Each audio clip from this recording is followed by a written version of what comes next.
किसी ने बड़े कमाल की बात कही है कि इस अफसोस के साथ मत जगो कि कल क्या नहीं कर पाए, बल्कि सोच के साथ जगो कि आज क्या कर सकते हो। हाय गाइस, मेरा नाम है आरजे कार्तिक और आपके लिए एक छोटी सी कहानी। ये कहानी भगवान गौतम बुद्ध की, जो अपने शिष्यों के साथ में अपने मठ में रहते थे, आश्रम में रहते थे। और एक दिन उन्हें कुछ अलग सी सूझी, उन्हें लगा कि कुछ अलग किया जाए। उन्होंने अपने शिष्यों को बुला करके कहा कि सुनिए, मैं भ्रमण के लिए जाना चाहता हूं, लेकिन इस बार आप मेरे साथ नहीं चलेंगे। क्योंकि भगवान गौतम बुद्ध जहां भी जाते थे उनके साथ में उनके शिष्यों की भीड़ चलती थी, अलग से पहचान में आता था कि भगवान निकले हुए। तो उन्होंने कहा कि आप मेरे साथ नहीं चलेंगे, अब की बार मैं खुद जाऊंगा, अकेला जाऊंगा और कुछ चीजें एक्सप्लोर करके वापस आऊंगा। कुछ दिनों में वापस आ जाऊंगा, आप आश्रम का मठ का ध्यान रखिएगा। इतना उनसे कहा गया। कुछ शिष्यों की इच्छा थी कि वो कहें कि भगवान हम आपके साथ चलना चाहते हैं, लेकिन हिम्मत नहीं कर पाए। भगवान गौतम बुद्ध का आदेश था, उन्हें मानना था। शिष्यों ने मान लिया। ये अकेले निकल गए, इस गांव इससे अगला गांव, जिस तरीके से भ्रमण करते थे वैसे करने लगे। कुछ लोगों ने इनको पहचान लिया, इनको प्रणाम किया, इनसे ज्ञान प्राप्त किया। कुछ लोग नहीं पहचान पाए, क्योंकि अकेले निकले हुए थे। जब निकलते थे तो भीड़ से निकलते थे, वैसे ही पहचान में आते थे। तो किसी का ध्यान नहीं गया। उन्हें लगा कि साधारण सा भिक्षुक निकला होगा भिक्षा मांगने के लिए। एक गांव में निकले हुए थे, सुबह का वक्त था और सवेरे सवेरे एक व्यक्ति शराब पीकर के अपने घर वालों से झगड़ा कर रहा था। भगवान गौतम बुद्ध इस घर से उस घर से इस घर से आगे बढ़ते जा रहे थे, प्रणाम करते जा रहे थे। कुछ लोग भिक्षा दे रहे थे। जब उस घर की बारी आई जहां वो शराबी शराब पीकर के झगड़ा कर रहा था, तो उसने देखा कि एक भिक्षुक आया हुआ है। वो बिफर पड़ा, गुस्सा करने लगा। जो सारा गुस्सा घर वालों पर कर रहा था, इन पर डाल दिया। गालियां देने लगा, अपशब्द कहने लगा, पता नहीं क्या क्या कह दिया। यहां आ जाते हैं, ये हो जाता है, वो जाता है।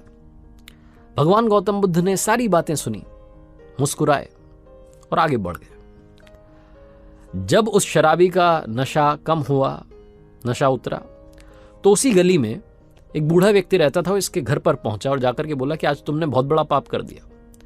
तो शराबी ने कहा कि अरे क्या हो गया, मुझे ज्ञान मत दो, शराब मत पिया करो, ये सब मत ज्ञान दो मुझे। तो उस बूढ़े व्यक्ति ने कहा कि नहीं नहीं, ज्ञान नहीं दे रहा हूं, आज तुमने वाकई में पाप कर दिया। तुमने भगवान गौतम बुद्ध को गालियां दी। तो ये व्यक्ति कहने लगा कि पागल हो गया, उनको क्यों गालियां दूंगा। तो उस बूढ़े व्यक्ति ने कहा कि आज जो सवेरे सवेरे तुम्हें सुबह सुबह दिखे थे ना, वो भगवान गौतम बुद्ध थे। तो वो जो व्यक्ति था जिसने शराब पी रखी थी सुबह, वो बोलने लगा कि अरे नहीं, वो हो ही नहीं सकते हैं, वो तो हमेशा भीड़ में चलते हैं, उनके पीछे पीछे उनके शिष्य चलते हैं। तो उस बूढ़े व्यक्ति ने कहा कि मैंने काफी बार उनके दर्शन किए, वही थे, तुमने उन्हें गालियां दी। अब जाओ जाकर के माफी मांगो। ये जो व्यक्ति था जिसका शराब का नशा उतर चुका था, इसको गिल्ट महसूस होने लगी। इसे लगा कि इसने बहुत बड़ा पाप कर दिया, भगवान गौतम बुद्ध को अपशब्द कह दिए, पता नहीं कहाँ है, इसको नरक में भी जगह नहीं मिलेगी। ये दौड़ा अपने गांव से निकल गया, दूसरे गांव में गया। उस रास्ते पर जो दूसरा गांव था, वहां भी नहीं मिले। पूरी रात खोजता रहा, अगली सुबह भी खोजता रहा। दोपहर में जाकर के एक पेड़ के नीचे से भगवान गौतम बुद्ध दिखाई दिए, जो तपस्या में बैठे थे। वहां जाकर के बैठ गया नीचे, हाथ जोड़ करके। जब उनकी तपस्या टूटी तो उन्हें प्रणाम करके बोला कि भगवान मुझे माफ कर दो, कल के लिए मुझसे बहुत बड़ी गलती हो गई।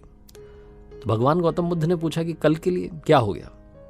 तो उस व्यक्ति ने बताया कि आपको याद नहीं है, कल आप आए थे हमारे गांव में और मैं शराब पी करके झगड़ा कर रहा था और आपको भी मैंने गालियां दी और अपशब्द कहे, मैं माफी मांगना चाहता हूं, मुझे क्षमा कर दो, ये वो। भगवान गौतम बुद्ध ने कहा कि कल क्या हुआ मुझे तो याद ही नहीं है, मैं तो आज में जीता हूं, तो किस बात के लिए माफ करूं।